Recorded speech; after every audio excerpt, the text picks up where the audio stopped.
Today we're going to talk about a blueprint-focused repair shop. Henry Ford invented the assembly line. Pretty straightforward. Cars come in. Each process was broken down incrementally.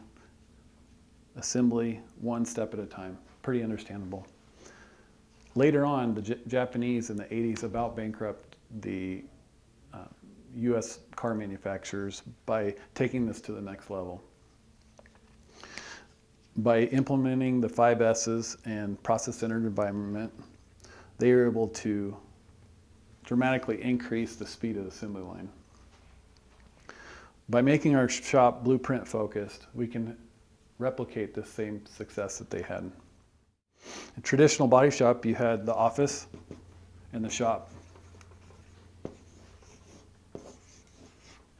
It's very simple setup. Cars come in to the shop, back. The challenges with this shop setup is that it requires highly skilled technicians that need to know a variety of tasks. They need to be able to paint, they need to be able to do body work, polish, detail. Because of the lack of technicians and their abilities, we need to segment this in the same similar situation that Henry Ford did on the assembly line. So the first step of that, and we all are kind of familiar with this in the industry, is we went from combo technicians that did everything, is we went and broke body and paint into separate. So we have the office, body, paint, back to body, back to office. Pretty fundamental and pretty easy. In order to reduce the skill sets even further, we now can break down the departments from office, blueprint, or disassembly, body, paint, reassembly, back to delivery. By increasing the departments and decreasing the skill sets in each position, we can hire a lower skill level employee. Also, by creating this process, or PCE, process-centered environment, we can reduce fog and increase throughput. In the traditional body shop, it does have an advantage because we have less communication. When you segment each individual department, you increase the communication as required. So if we can have the efficiencies of individual departments, but decrease the amount of communication needed, this system is way more efficient and creates more throughput. We can decrease the communication through standardized processes. Visual aids, where are your keys located?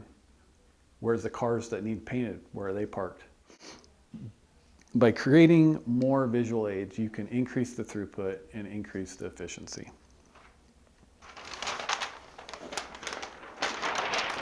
In the first example, we're going to start out with our goal sales. We're going to start with a $5 million shop.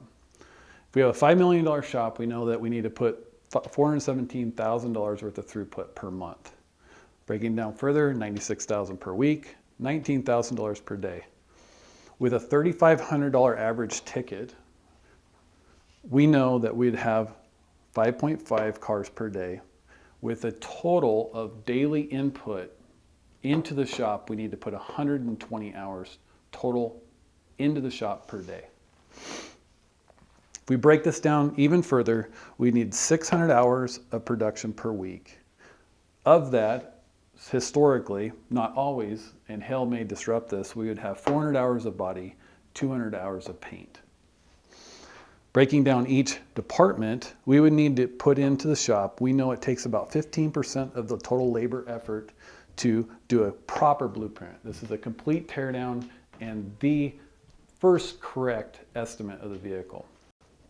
We know that the average estimate, curb estimate accuracy is at best 70% accurate. So we're going to pick up the 30% that is missed in the initial estimate in this blueprint. That'll take 12 hours a day, 60 hours per week, and this can be obtained with 2 C-level technicians. The body shop would then need to put through 44 hours per day, 220 per week, which could be done with 2 A techs or maybe 3 B techs. Paint department needs to put 40 hours per day, 200 per week. A 3-man team can obtain this. Assembly, 30% of the process, 24 hours per day, 120 hours per week with 2 B technicians. And then, as you can see, the shop requires a lot less of this, which we all know is very hard to come by.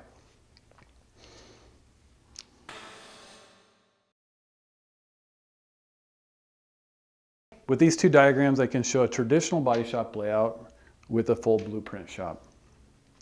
As you can see, it's the same square footage. In the traditional body shop, you would have 10 working stalls. Each technician historically would request 2 stalls. Technician 1, Technician 2, Technician 3, Technician 4, Technician 5. Each technician would say, I need 2 stalls. But truly, how many cars can he work on at one time? He can only work on 1 car. The reason that we need the 2 stalls is generally speaking, they're working on one, and one is being blueprinted. So truly, this stall right here is a wasted space because this technician is only working on 1 car at a time. Working, blueprint, working, blueprint, working, blueprint. In this traditional body shop, if it's let's just say it's an average Monday, and we take in 10 cars, we know that we're going to have to take in, by taking our 5.5 cars per week, or per day, we would need 27.5 cars per week. Traditional body shop, the only way we thought we could obtain this is bringing in potentially 13 cars on Monday and maybe 13 cars on Tuesday.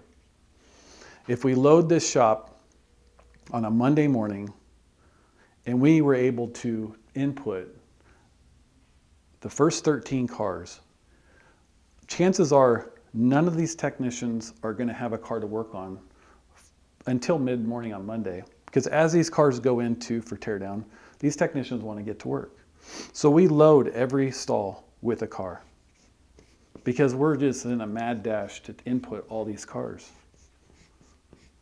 So we have 10 cars in the shop. Estimators in the front, they're sitting waiting for teardown. Technicians now have the shop full and it's a mad dash to get these things blueprinted. Technicians start, and there's varying levels of jobs in here, and maybe a couple small bumper jobs will get done first. But as you can see, by noon of that day, we're going to have how many cars ready for blueprint? We're going to have a potentially of 10, maybe a few less cars ready for that blueprint. We're going to say that we do not have enough estimators. To do a really good estimate, we know it takes 1.5 hours per estimate. Well, we already know in an 8.5 hour workday that there's no way that we're going to reach 13 cars blueprinted. And at best, we would have that done at the end of the day. So these technicians maybe are only able to accomplish the first 15% of our goal, which is our blueprint. So in order to make this happen, our estimators will tend to do half tickets.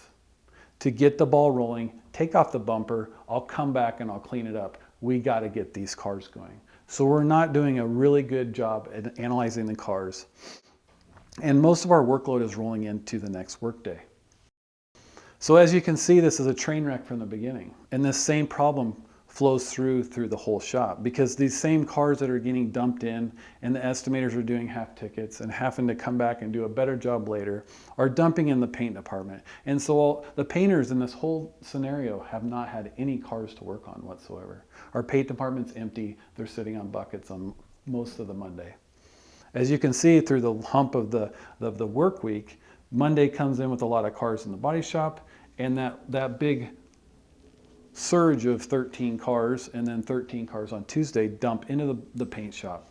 So the painters are overworked and overstressed in the midweek. Same goes for reassembly. We're trying to reassemble 13 cars on Friday because we know we need to get those cars out on Friday. The traditional in on Monday, out on Friday, creating stress and high and low workloads throughout the week. The blueprint-focused shop remedies this. We're now going to change our 5 technicians to 1.5 stalls. 1.5 stalls per technician. So the stalls are actually more working space. We're going to allocate 2 of these stalls to blueprint.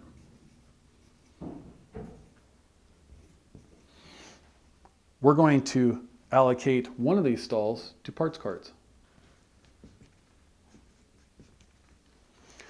This frees up this actual working space, which we already recognize that each of these technicians can only work on 1 cart at a time. Their working space is actually increased because now they're working with a 1.5 stall. They have room for a parts cart, their car, and extra space around the car to work. So we're using the same shop space, but we're increasing the work area of the technician. So in the same scenario, we have Tech 1, Tech 2, Tech 3, Tech 4, and Tech 5. Same shop space, just allocated differently. Parts carts are allocated in one area. So once a complete blueprint is done, the parts are loaded on the carts, and those parts go to the parts cart holding area, which should ideally be set next to the parts department. As parts flow in, parts can be mirror matched to the existing damaged parts.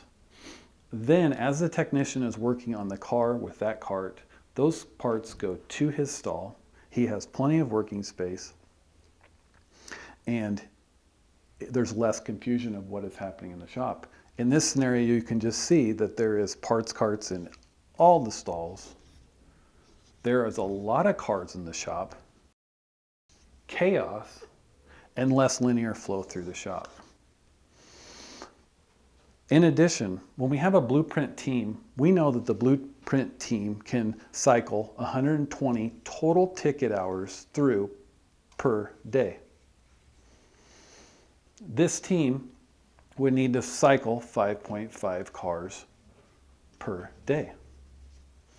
So it's the goal of scheduling to have an equal amount of cars delivered per day into the shop, because we know that this blueprint team, as good as it is, to do an effective job of equal flow, we would have 5.5 cars per day. We all know that this may be not realistic, so we might look a little bit heavier loaded in the first of it. In that loading, we would have, in the work week, we would have,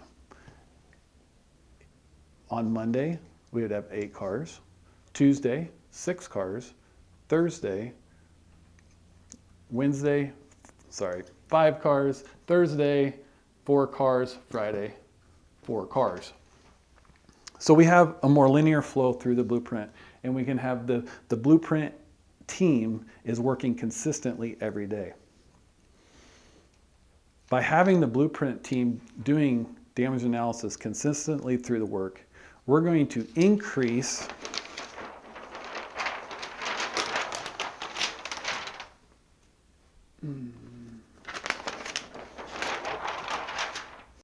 by having the blueprint team working on 5.5 cars per day,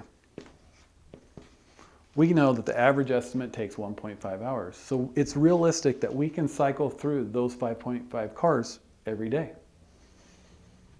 This in turn these cars dump into the parts, weight, hold phase.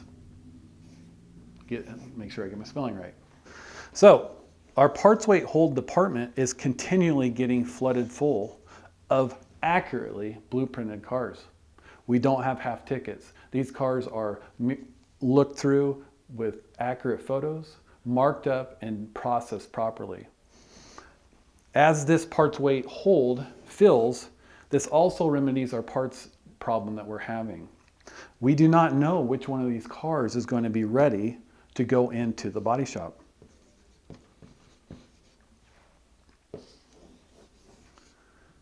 We may be waiting for a critical part, but we do not want this car to enter the body shop until it has all the pieces that it needs, that we could actually get it through the body shop. So we do not want to start and stop cars. So we're going to leave these cars, and this pool is being loaded in a more linear fashion every day. This reduces the stress load on the blueprint team, reduces the stress on the parts allocation team, and reduces the stress on the body technicians because they are going to have a constant flow of cars. Now, granted, you're going to have some cars that are going to right from blueprint right into the body technician because has all the parts. It's going to be quick, easy. But with today's parts situations, we do not know for sure until after the blueprint's completed on which cars are going to be ready to go to the body shop. And that's why it's important to increase this at all times. The other thing is that it increases our customer satisfaction because we are going to know the day that that car drops, customer, do we have all the parts to complete this repair? The worst thing in the old scenario, we decided that we might not have all the blueprints done accurately for these cars until maybe Thursday or Friday. So who wants to make that call to that customer and tell them that you dropped your car off on Monday, but we're not contacting you till Friday, that car is not repairable because there's no parts for it, or that car is a total loss. So it's going to infuriate the customer, and it's a very, very poor customer experience. Another advantage of the Blueprint Center shop.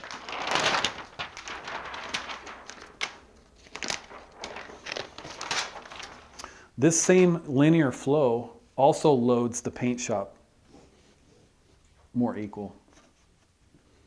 We want the cars that, until it is in a stopping point, that it does have to be put back into parts wait hold. We may be able to flow through the body shop, but we may still be waiting for a critical part that stops in the paint department. So it's very important that that car gets put back in the parts wait hold so we can then start scheduling the paint department. We're very familiar and very good at scheduling for paint shop. You need to decide what is the maximum throughput of your paint shop.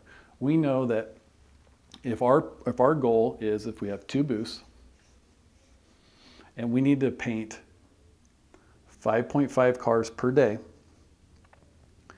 and we know in our scenario, let me get the figures, 40 hours per day, so that's 20 hours per booth per day in our example body shop, 20 hours per day. That means 10 in the morning, 10 in the night, or afternoon.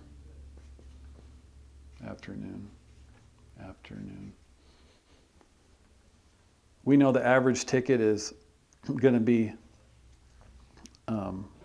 we would know that we need to cycle the booth twice per day, so 5 hours in the morning, 5 hours and 5 hours, 2 cycles in the morning and 2 cycles at night.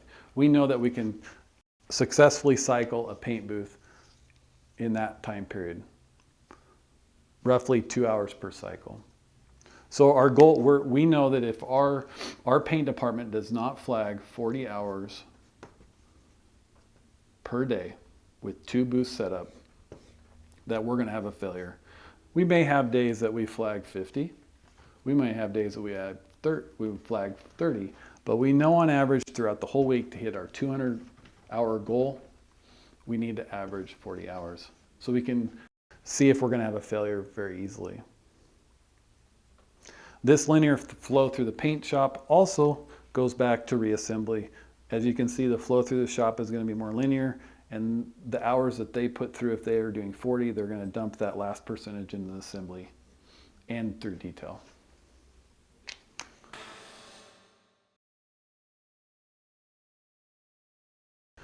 So as you can see, the advantages of the blueprint focused shop, and we know that this works very well on a $5 million shop, but how can I make my smaller shop work in a similar way? We just need to back up the numbers and first work with our end goal hours.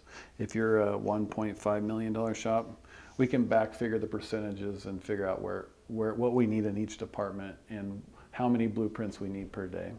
The key is having a blueprint area. Blueprints are not done in a technician stall. They're done in one spot. Think of a NASCAR team. How quickly could you change the 4 tires on your car? 30 minutes, maybe an hour at your home in your garage. NASCAR team can do it in 30 seconds. So the idea is that this blueprint area, or blueprint areas, depending on your workload, are all set up. You have all the markers, the carts, the bags.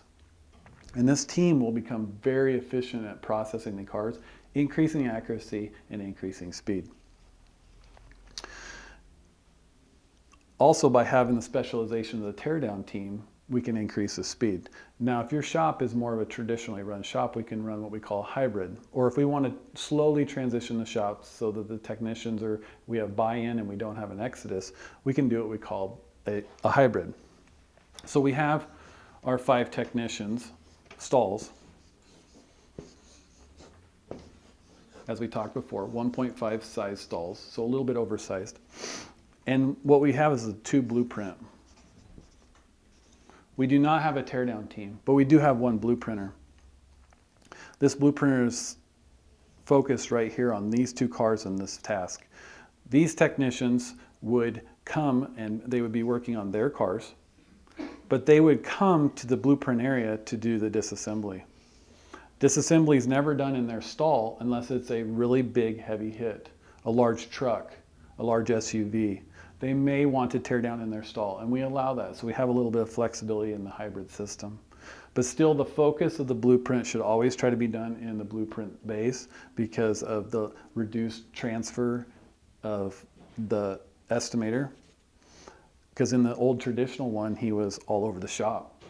And it was confusing which cars need to be worked on next. If there's a car in blueprint, it's easily seen what his next task is due. Also, it's cues to the technicians is if there's a car over there and they're told that they need one, that should be the focus. So if they're working on a vehicle, it should always be the priority of cleaning up the blueprint. The whole shop should be focused around this blueprint because this is going to be the roadmap that's going to allow the whole flow of the shop. Whereas traditionally the technicians would have liked to stay working on their task, we're going to try to ask them that they always come over and do the blueprint. At first, the technician will give you resistance because they won't see the end result. But as this starts to flow, they will start seeing their checks increase because they're going to get 15% of that labor off that blueprint. And it's going to be a linear number of cars that they are blueprinting, along with the cars that they're repairing. They're also going to see out of the parts weight hold, they're going to have a bigger pool of cars to pull on. So they're never sitting on buckets or never waiting for the next job. They're always accessible to bring in the next job.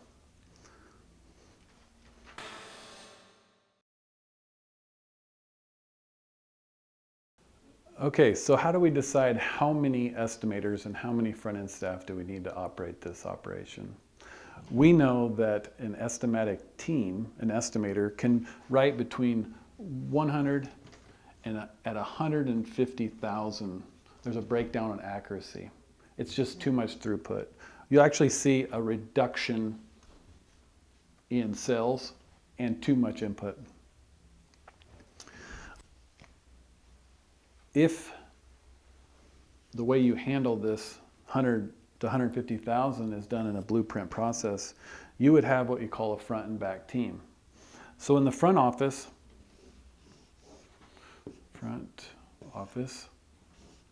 you'd have 1 estimator and 1 CSR. This front-end estimator is going to take all the walk-in estimates, which we know is only going to be about 70% accurate. They're calling customers, updating customers. They're handling claims files. In the back, we would have the blueprint estimator. Now, if we want to hit maximum capacity, we know that this team right here should be able to handle 300,000 in sales. That's a breaking point. We probably actually need in this is 1 additional B estimator to do it comfortably and accurately.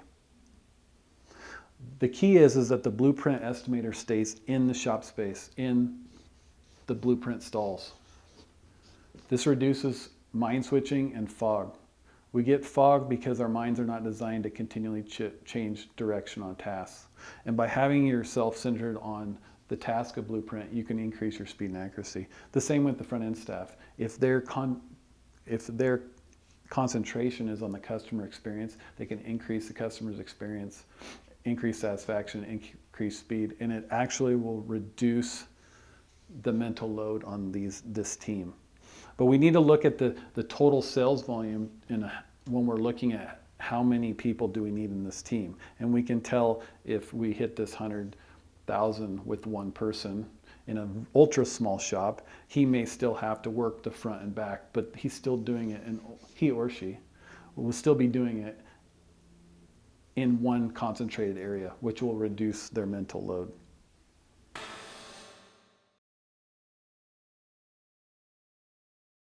As you can see, the advantages of a blueprint-focused shop: more throughput, linear flow, better customer satisfaction, lower stress levels. It's counterintuitive to everything that we know about a body shop. The key is from the start of the process: more equal input of cars, more equal blueprint of cars flowing throughout the shop. You will get some resistance from your team, and I'm here to, if you ever need to reach out and have any questions about how to implement it. And it is scary at first. We transferred a couple of shops, and it is scary, and it's a little bit, it's just different than what we know, but it does work. And if you work the system and you work it consistently, it will increase your profits and your satisfaction. Thank you.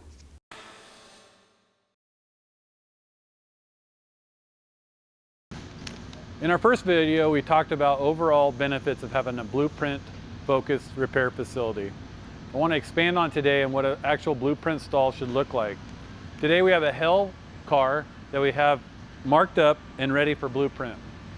Complete disassembly, parts rack ready for the estimator or blueprinter. In this process, we want to avoid another supplement. The blueprint should be our final supplement, and it should be 90% accurate. As we talked in the first video, 70% accuracy at the door is the industry standard.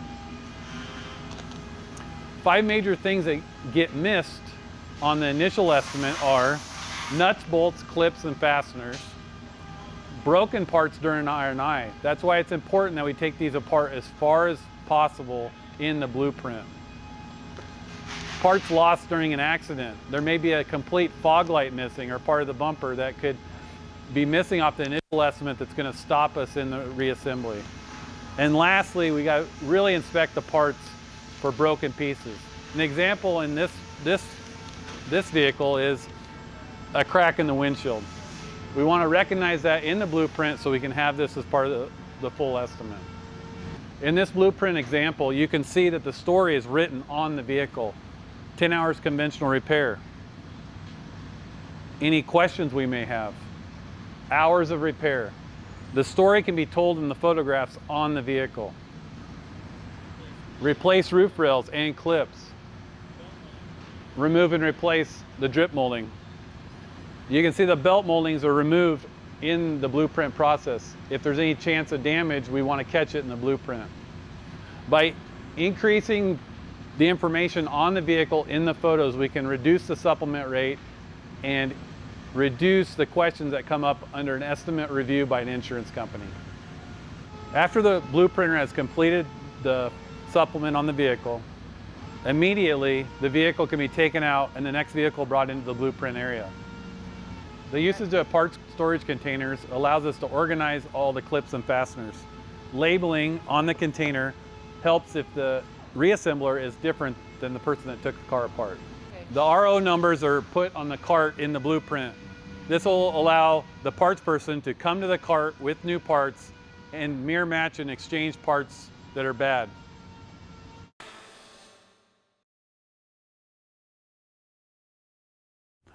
We know the benefits of a blueprint-focused shop. The second part to this is accuracy and CCC.